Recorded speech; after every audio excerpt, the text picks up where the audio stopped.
C'est donc un devoir impérieux d'élaborer en temps de paix des conventions protégeant les victimes de la guerre.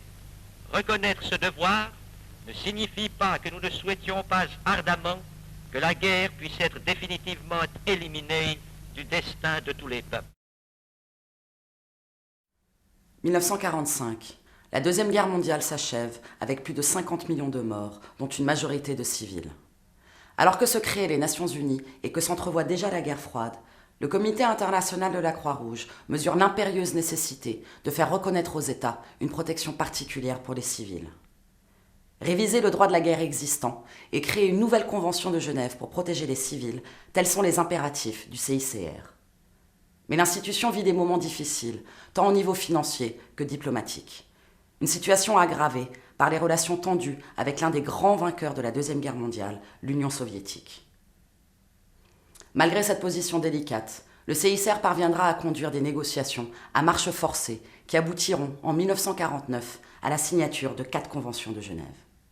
Tout l'art, entre guillemets, du CICR pour rétablir sa situation va être de conduire ses travaux au pas de charge de façon à confirmer son rôle par rapport au développement du droit international humanitaire, mais aussi ancrer sa propre position dans les nouvelles conventions.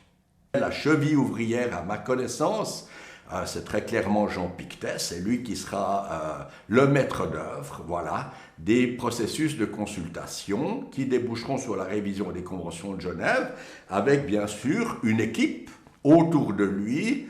Et parmi les noms les plus marquants, je signalerai Claude Pillou, qui lui succédera comme directeur du droit international, et René-Jean Wilhelm.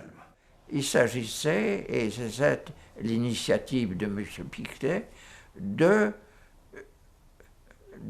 reprendre, de réviser les conventions, notamment la convention sur les prisonniers de guerre de 1929, et surtout d'établir une convention pour la protection des populations civiles. Et, n'est-ce pas, n'oublions pas que déjà en 1929, au moment où l'on a établi la convention sur les prisonniers de guerre, le CICR avait également proposé une convention pour la protection des civils. Mais l'état d'esprit n'était pas favorable à ce moment-là. C'était la période du traité Briand-Kellogg. Il n'y avait pas encore les harangues de Hitler, et si bien qu'on considérait que, dans le fond, la population civile à l'arrière n'était pas menacée. Mais naturellement, après la Seconde Guerre mondiale, ce besoin d'une convention sur la protection des populations civiles a été très très grand, a été très éprouvé par tous ces pays européens et autres qui avaient subi l'occupation. Si bien que quand il a proposé au Croix-Rouge et ensuite à certains gouvernements d'avancer dans cette élaboration d'une convention pour la protection des populations civiles et des civils, et il a reçu un accueil tout à fait favorable. Deuxième objectif, c'est les conflits armés non internationaux. Parce que là aussi, on a vu tout au long de la guerre d'Espagne l'extrême difficulté de conduire une action. Il y a l'expérience de la guerre d'Espagne, puis l'expérience beaucoup plus récente de la guerre civile en Grèce, qui éclate à la fin de la Deuxième Guerre mondiale. On aurait pu parler aussi de la Yougoslavie, d'ailleurs, à ce propos. Mais il y a aussi une très forte préoccupation de savoir comment faire en sorte que l'Union soviétique participe au processus de négociation, parce qu'on avait bien vu le prix payé par le fait que l'Union soviétique n'avait pas participé à la conférence de 1929 et le refus d'accéder à la convention de 1929 protégeant les prisonniers de guerre. Donc, des invitations seront adressées lors des conférences d'experts à l'Union soviétique qui refuse de s'associer au processus. Donc il y a une grande anxiété au moment où la Suisse convoque la conférence diplomatique. Et pour la Suisse, la participation soviétique est probablement, mais je n'ai pas étudié les archives, suisse, mais probablement la priorité numéro 1. Pourquoi ? Parce que la Suisse doit rétablir ses propres relations avec l'Union soviétique, qui ont été détestables pendant l'entre-deux-guerres et pendant la guerre mondiale. Et puis la Suisse est convaincue qu'un traité auquel l'Union soviétique ne participerait pas, en cas de guerre mondiale, sera un traité inopérant. Donc la Suisse est prête à faire le choix que si elle doit choisir entre la représentation soviétique et la participation du CICR en tant qu'expert à la conférence diplomatique, elle privilégiera la participation soviétique. Donc le CICR va se trouver dans la situation, dans la dernière ligne droite, d'avoir fait tout le travail de préparation en vue et rédiger les projets qui serviront de base aux délibérations, sans aucune certitude qu'il pourra prendre part à la conférence en qualité d'expert pour expliquer, défendre ses projets. D'après le témoignage de gens qui ont participé à cette négociation, ce qui n'est évidemment pas mon cas, la chose s'est résolue lors du cocktail, la veille de la cérémonie d'ouverture, et c'est à ce moment-là que les soviétiques sont sortis de leur silence et ont dit aux Suisses « Nous participerons, nous serons là demain, même si le CICR est dans la salle ». La conférence diplomatique se tient à Genève du 21 avril au 12 août 1949 et réunit les représentants de 64 pays, soit presque tous les États du monde. Le CICR y défend ses textes. Après 4 mois de négociations, l'acte final de la conférence est signé le 12 août 1949. Le résultat est inespéré. 4 conventions protègent désormais les gens dans la guerre. Elles restent encore aujourd'hui le socle du droit international humanitaire. Le premier objectif du CICR, c'était une convention civile. Il y a une convention sur les civils, c'est la 4e. Les conventions de 1929 ont été révisées l'une et l'autre, la convention sur les blessés et la convention sur les prisonniers de guerre, et la convention 10 de la Haye de 1907 sur les navires hôpitaux. Donc on a un édifice de 4 conventions. 3 sont la révision, mais avec des développements considérables par rapport à des textes antérieurs, et la 4e est complètement nouvelle. Le deuxième objectif, c'était d'avoir un texte protégeant les victimes des conflits armés non internationaux. On a un article commun sur les conflits armés non internationaux qui sera la base de largement la moitié des activités du CICR depuis 1949. Alors, l'article 3, c'était dans le fond l'idée, pendant la conférence d'experts, c'était l'idée du CICR que cette réglementation puisse s'appliquer en cas de guerre civile. Alors, au moment de la conférence de 1949, il y a une commission spéciale qui s'est occupée de ça et se disait, mais quelle intensité faut-il prévoir de guerre civile pour qu'on puisse prévoir des règles qui s'appliquent?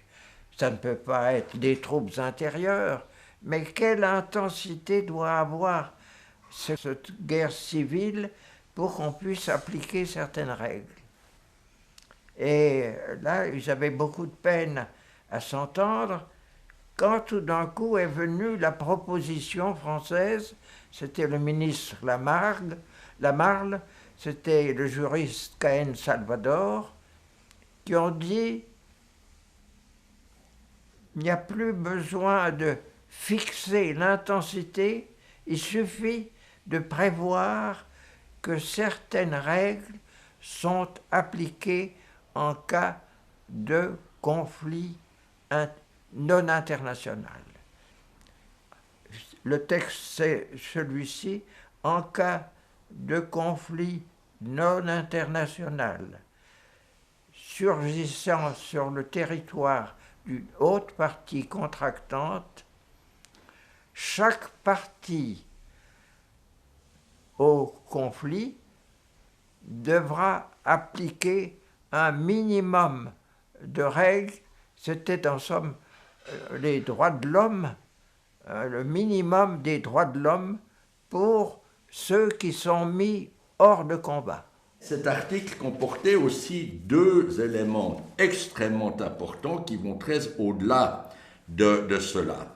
D'une part, en prévoyant l'intervention d'un organisme humanitaire impartial tel que le Comité international, donc ça donnait une légitimité au CICR pour agir dans toutes ces situations. Et puis d'autre part, l'article dit bien « Les parties au conflit s'efforceront d'autre part de mettre en vigueur par voie d'accords spéciaux tout ou partie des autres dispositions de la présente convention ». Donc en vérité, l'article 3, ça fixe un cadre minimum ou un ensemble de règles minimales qui doivent être appliquées dans tous les conflits armés non internationaux. Mais on peut construire sur cette base, soit à travers des accords ad hoc, comme je pense à ceux qui ont été conclus au début du conflit yougoslave, et qui ont véritablement été reconnus comme la règle par les belligérants dans ces conflits, soit à travers une pratique conséquente, cohérente, des échanges de messages qui permettent de fixer des règles plus élaborées. Je préciserai que, également dans de nombreux cas de conflits armés non internationaux, le CICR s'est en fait référé aux dispositions de l'ensemble des conventions sans que ça ait été contesté.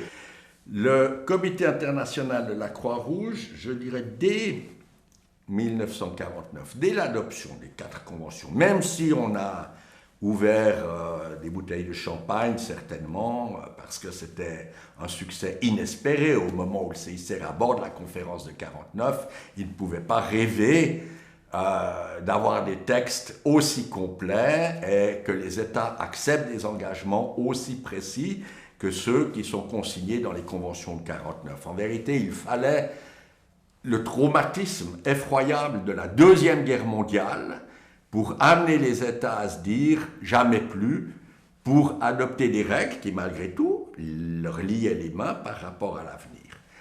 Dans le même temps, le CICR est très lucide sur le fait que la protection des populations civiles contre les effets des hostilités n'a pas été restaurée, sur le fait que le principe général de l'immunité des populations civiles contre les effets des hostilités a été très gravement piétiné pendant la Deuxième Guerre mondiale et que l'autorité de ce principe n'a pas été rétablie ni par le tribunal de Nuremberg ni par les conventions de 1949. Je parlerai de ce que j'ai appelé le silence de Nuremberg, c'est-à-dire que à Nuremberg, il n'y a eu aucune condamnation pour des bombardements indiscriminés.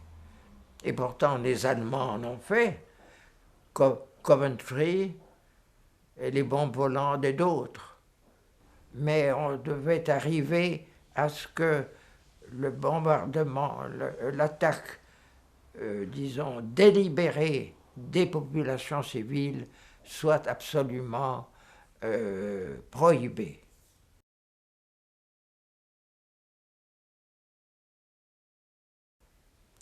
Le silence de Nuremberg. Alors notre lutte, ça a été de faire interrompre ce silence. Et vous y êtes parvenu? Et on y est parvenu.